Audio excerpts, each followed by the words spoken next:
Hi, I'm Toby. And I'm Nick. And welcome to the Pure Property Podcast, where we talk about all things property and property investment. The aim of the podcast is to provide bite-sized chunks of our industry insight and knowledge to help you invest intelligently.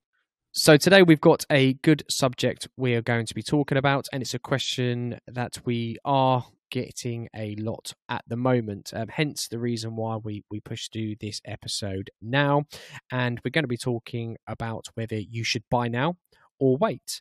But I mean, generally, Nick, how are you finding things? I believe today we've had the newest home track report out, and I haven't managed to look at it yet. Have you?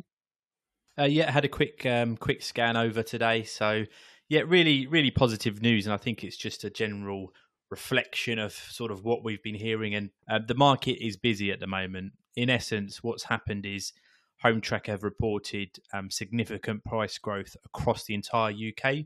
So you're looking at an average house price inflation figure of 4.3%. And this is data released, as I say, today, 27th of January at the time of recording. And it shows the data up until December. So in essence, what's happened is a lot of buyers have, so I think to some extent, the Brexit trade deal, the news of the speed of the vaccine rollout across the UK, and of course the government policy on stamp duty and the holiday that's coming to an end, it's caused demand to shoot up effectively. In light of that as well, there's a lot of owner-occupiers out there, perhaps, who are taking things a bit slower, etc. And they've decided not, at the moment to put their property for sale on the market. So the supply has shrinked a bit as well. So the way Home Track have worded it, basically said it created a perfect storm for the property market. And we've seen really strong growth in Liverpool, Manchester, Nottingham, Leeds. So just to round those off quickly, Liverpool, we've seen 6.3% growth on average. Manchester 6% growth, Nottingham 5.8%, and Leeds 5.8% growth as well. So out of the biggest 20 cities in the UK, those four are the best performing currently. And your Liverpool, your Manchesters, your Nottinghams, we always see up in the top three. So yeah, really busy market at the moment, both on the secondary market and the new build. Big discussions around the stamp duty holiday and what the government are going to do around that as well. So yeah, really busy at the moment. And I think it's a good thing leading on to today's subject, all this, all the media reports, all the different expert opinions about, if it's the best time to buy at the moment. And yeah, if you want to go through the subject we're sort of looking at today then, Toby.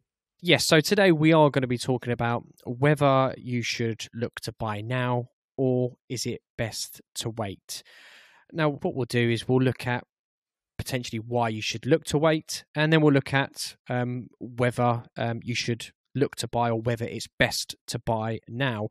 And we'll try and give sort of a good, independent, a rounded view for both of them, because we always have people that come to us with this question, asking us what we think they should do, or we have people that are coming in and saying, yes, now is the time to buy, or they're saying the opposite. Well, no, I'm not going to buy now. Yeah, it is always a difficult question to answer because everybody has different views of the market and everybody has different points as to why you should buy or why you shouldn't buy. And I think especially in a market we're finding ourselves now, there's a lot of uncertainty because of obviously COVID-19, the pandemic, but also because prices are rising. And again, it's a shock to a lot of people that prices are still rising. People are now thinking, well, what usually happens after a rise? Potentially a bust, or prices will go down. So I think that's why it's a good topic to go over today, and definitely a good one that we're going to give our point of view on. Yeah, so I mean, firstly, just to recap on that, yeah, it's exactly right. So it's something that we're asked really frequently by investors. When's the right time to buy? It happens in the summer when people think the summer's quiet. It happens in January when people have, returned to work and start to look at things again. And obviously, it's all up in the air at the moment. Yep. So speaking to our investors, obviously, we get a lot of people who express their concerns. They might submit an inquiry with us a few months before they're actually looking to invest. So they want to know what's happening in the market. And they come up typically with a few reasons that we see quite frequently as to why they're not proceeding with an investment at the moment. And this might be because they want to wait to see what happens.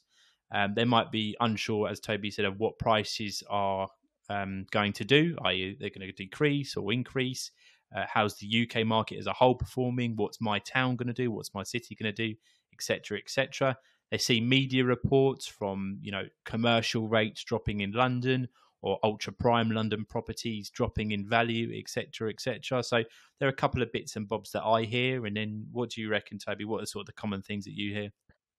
Yeah, I think to make it sort of relative to sort of the questions or what the people are saying when I'm speaking to them at the moment, it's with everything going on, I think at this moment in time, it's because they are, I mean, we're always unsure of what the markets are doing, markets in general and the property market is doing. But I think at the moment, because there's so much uncertainty in the market and the economy as a whole, I think that's one of the reasons why people are reluctant or they want to see potentially what might happen, which I completely understand. Because when you are investing, there's a massive risk element to that. So the best way you mitigate risk is by obviously investing confidently, and that's by doing your research and making sure all the fundamentals are there to mitigate the risk as much as possible. And I think with the media at the moment, what they're putting out there, and with the facts, of course, there's a pandemic. You see the likes of London struggling, rents are falling, properties are sticking, not shifting around London. That can also be a bubble that we get caught up in. But again, I just try and sort of relate to investors that yes, London at the moment's going through a phase where there is a bit of a struggle. The market's very difficult. But that said, if you go to other parts of the country, like Manchester, like Liverpool, as we've seen in the Home Chat report, it's a very different story. So sometimes we can get caught up in our bubbles. Again, the main thing, people think the market's going to crash.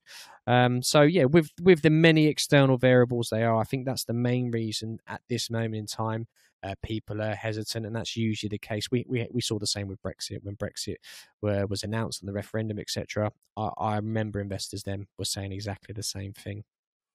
Yeah, absolutely. So, I mean, particularly as a lot of our investors, when they typically start their research or start to look at, what's out there to do investment wise, often they might take a bit of advice from a friend, or they might hear, a Yeah, rumor or just general chit chat about what's going on. And you've got to stop and ask, is this really an analytical, data driven view of a hyper local, markets that I'm looking at? Because that's ultimately where you're going to get your best data from, not from, oh, my friend said this, or my colleague said this, etc. So yeah, a couple of things to obviously think about there, and a few reasons of what sort of investors say or what they might be thinking at the moment. So I mean, today I know Toby was with me on this. We didn't want to do a fully blown buy now, it's the right time, you're going to make capital growth, etc. So we did want to give a really, really balanced view.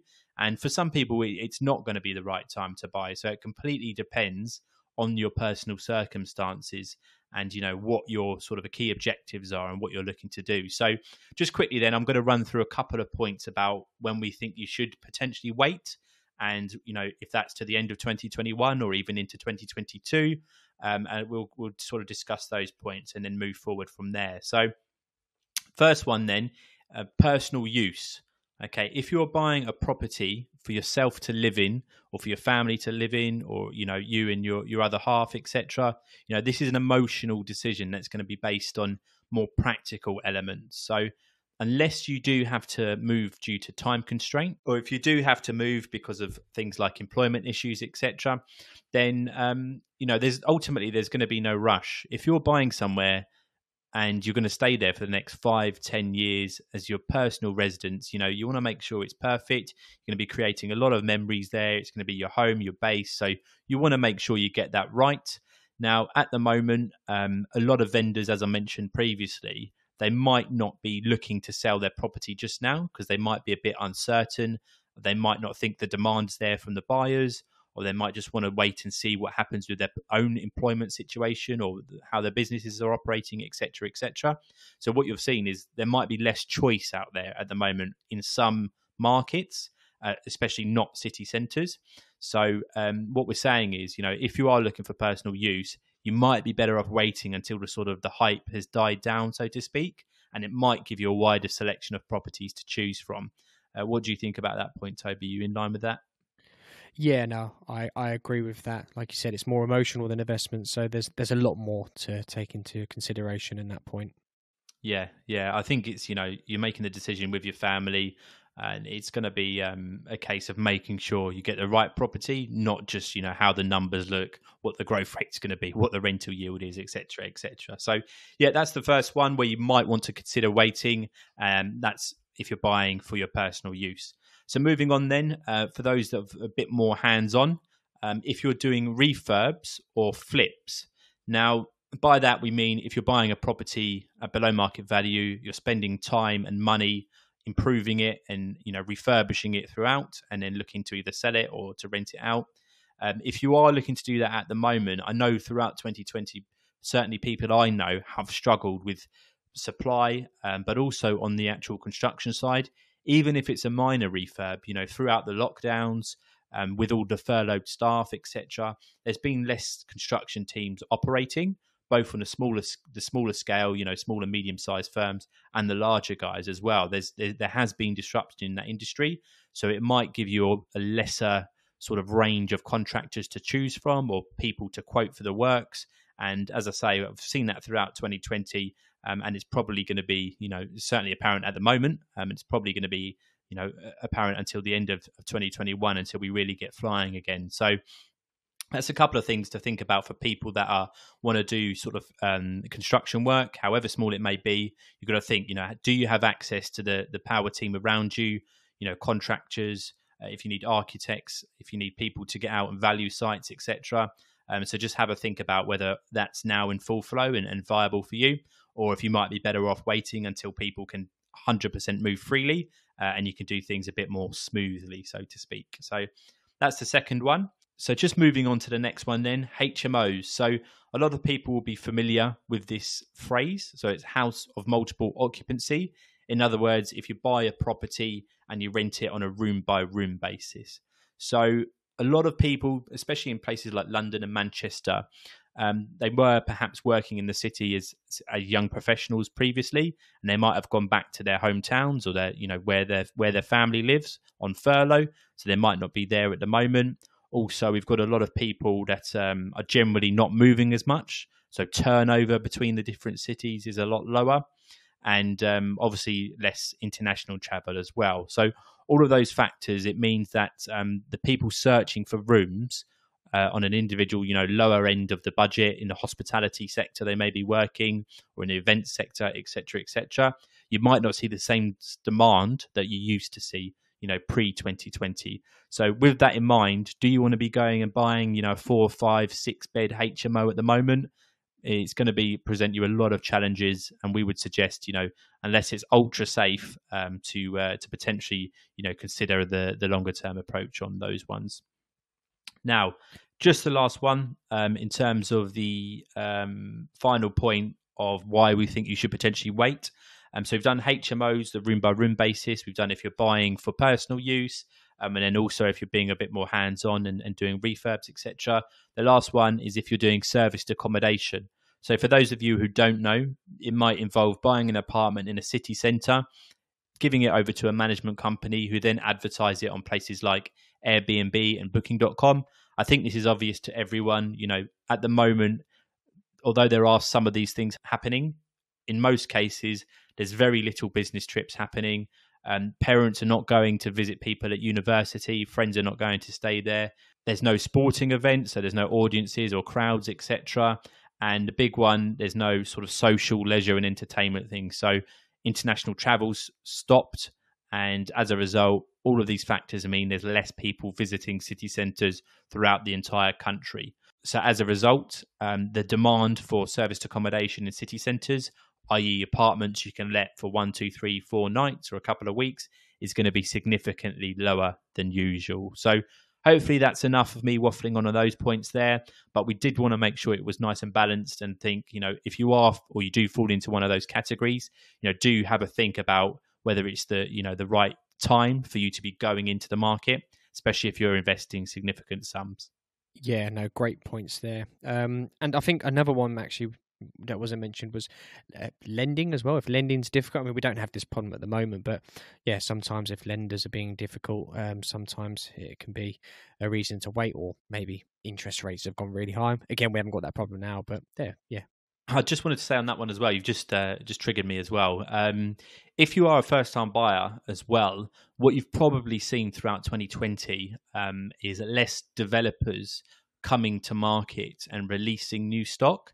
Now, as a result, that means particularly for schemes with Help to Buy, your selection of properties is probably going to be significantly lower now than it is going to be in another year or two. So if you are a first time buyer, if you are, want to keep things to that 5% deposit using the government scheme Help to Buy, you might also find you have a wider selection of properties come 2022. But yeah, just wanted to sneak that one in as well.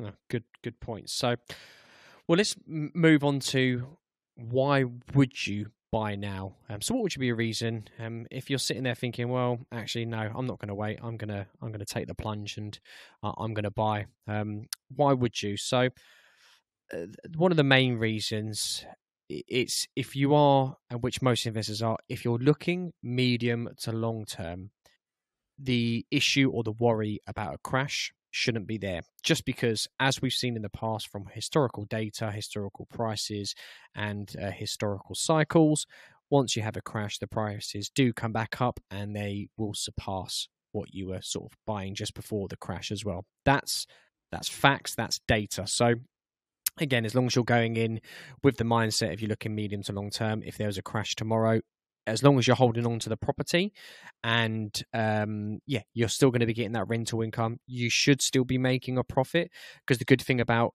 property price crashes is rental prices are usually unaffected as well. So again, you'll still be getting the same rental amount of income.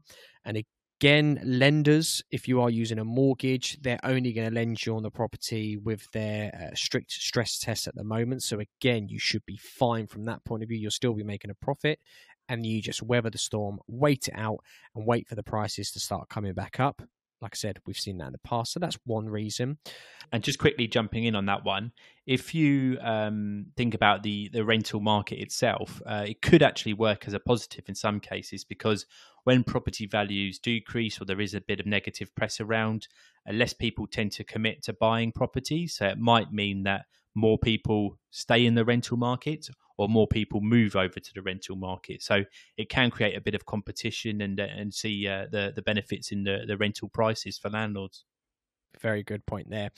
And I suppose also, if you are looking to buy now, predominantly if you're looking at single lets, if you're looking at sort of new builds and off plan straightforward investments, again, they are very consistent. They have great track records. You know what they are. We call them sort of vanilla buy to lets or vanilla investments, because you know what they are. They're standard, which again is good.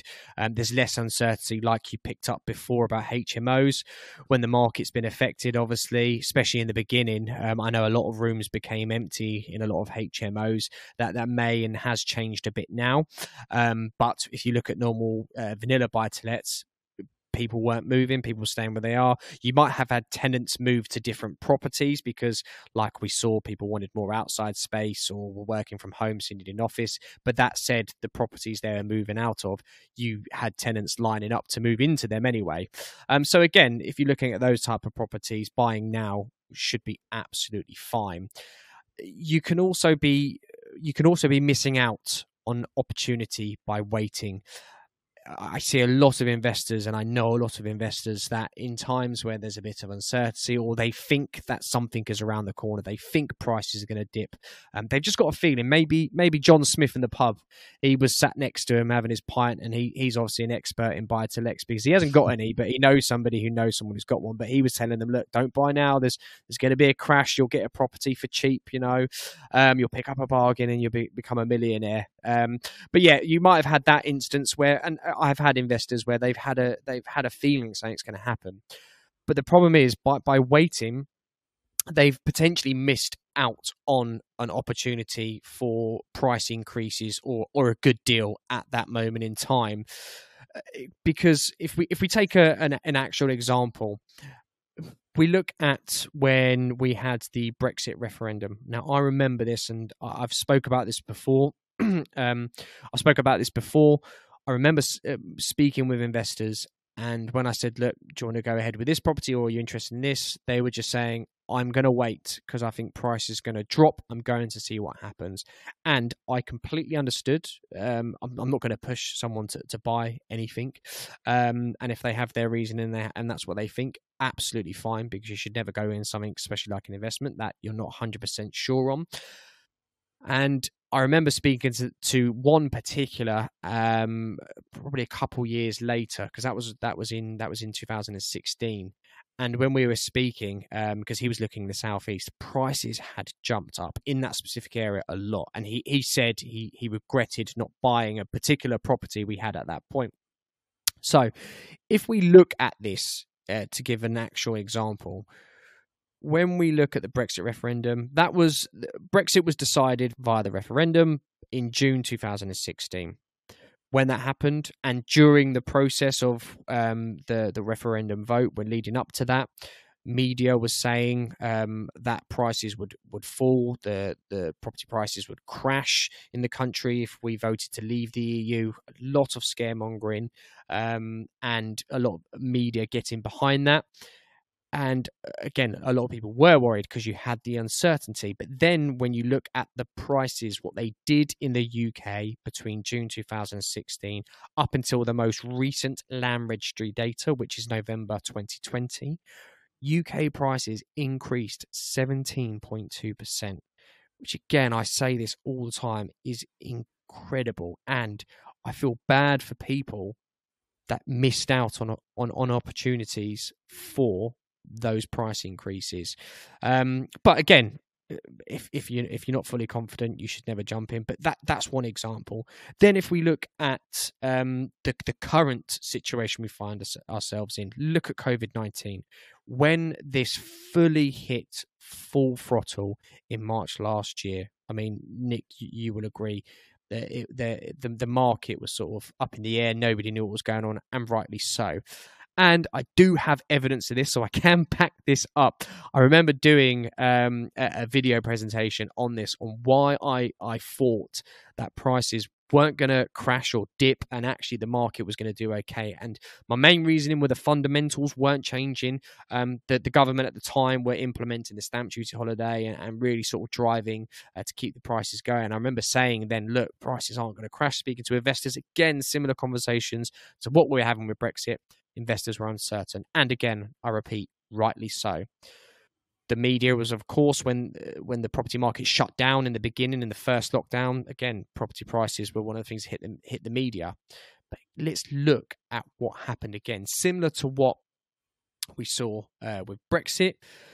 If we take March 2020 to November 2020, house prices across the UK on average increased 7.06%.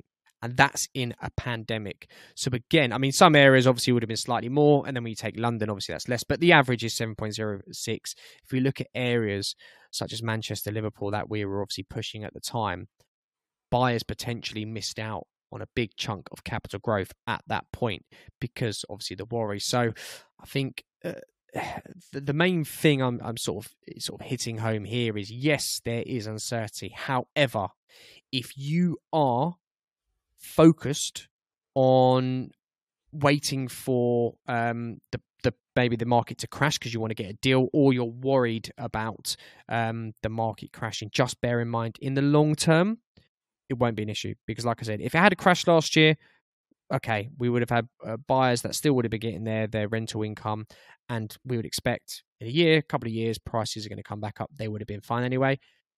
That didn't happen. So again, those buyers at that point have capitalized and benefited from capital growth. And then you've got the ones that they're waiting for the market to crash. Well, I want the market to crash. Or I want prices to drop because I'm going to get a bargain. I'm going to get a good deal. But then those people that are worried about missing an opportunity, so they're going to wait because they think they might miss an opportunity, they are actually more likely to miss a real opportunity by waiting to try not to miss an opportunity. if that makes sense. Because something they could have bought today would have jumped up in price, and by the time they do come to buy, prices might have creeped up anyway. Interest rates might have jumped up, so they've missed out on some great interest rates. There's so many external factors and variables that you can't account for. So what I tend to try and get investors to do is focus on now, focus on a deal that hits your numbers, hits your strategy now, because if that works for you now, and as long as you know the risk and you know what could happen, a plan B or plan C, and you're fine with that, go ahead, because you're not going to fail in the UK property market, because as we've seen, the UK property market, the brilliant thing, it is very forgiving. If you make a mistake today, usually later on down the line, you won't even remember that, because you'll be doing so well, as we saw in previous crashes, etc. That's why I always say the best time to buy was yesterday. As you know, Nick, I love that slogan. Favorite. Yeah, exactly. My favorite slogan, best time to buy was yesterday. And that is proven. And the reason I like it is because it's backed up by data and it's backed up by historical examples. But then let's also look at what could be another reason that I haven't covered is if there was a crash, for example, and you are waiting, you think I'm going to wait for the crash, you don't know what's on the other side of that crash, which could again be a negative. Yes, it could be a positive if you've done the right thing, but there is a chance it could be a negative because you don't know what's on the other side. Maybe we have a crash and mortgage companies and lenders just literally pull out and say, look, we're not lending anymore, we're a bit worried, or something could change completely, and that could be detrimental, and you might not be able to get a property later on. Yeah, absolutely. So really good points there. And I think it's worth expressing that when you say opportunity, or, people miss out on a real opportunity, the word opportunity can be exchanged for money.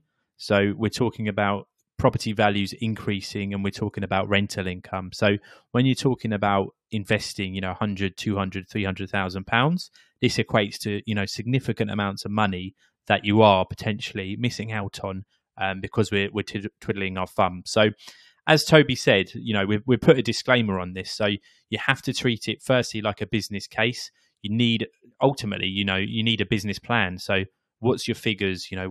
Think about your risk appetite, and then really tailor your investment plans to that appetite, and make sure that all your numbers stack up and it's well suited for you. So are you going in for the medium to long term? Because if you are, the slight dip over the next 5 years, if there is one, over the next year or so, if there is one, is going to be largely insignificant if you're holding the property for 5, 10, 15 years. I think another thing we can learn from the past year or so is going in for the bigger cities and going in for the investment fundamentals. So yes, we've seen a drop off of some people being furloughed. Well, there's a significant amount of people being furloughed, and the rise in things like the Zoom meetings, etc. But at the end of the day, if you've got a property in a city centre where you've got the fundamentals there, so something we always bang on about: the education, the transport, the government investment, the regeneration, the social scene, etc., etc. If you've got a property there, it's typically always going to be in high demand in the UK if it's priced fairly. So what we've seen is your Manchester's, Liverpool's, Birmingham's, Nottingham's, Leeds performing exceptionally well even through the pandemic, because they're cities with big fundamentals and the demand has remained. So, and to finish off, I think it's just worth mentioning as well, there's always something on the horizon in the property market. So, in 2016, it was people building up towards the referendum. After that, it was the whole exit process, which obviously dragged on. Then it was getting the trade deal. Now it's the stamp duty holiday people are waiting on. Then it's going to be the finalisation of the vaccine rollout. Then it's going to be probably major trade deals from Brexit, etc., etc. So there's always going to be something on the horizon, and we don't always just want to be like, yes, buy now, buy now. There are factors you have to think about. You do have to be cautious. You have to make sure it suits your investment strategy, suits your personal circumstances.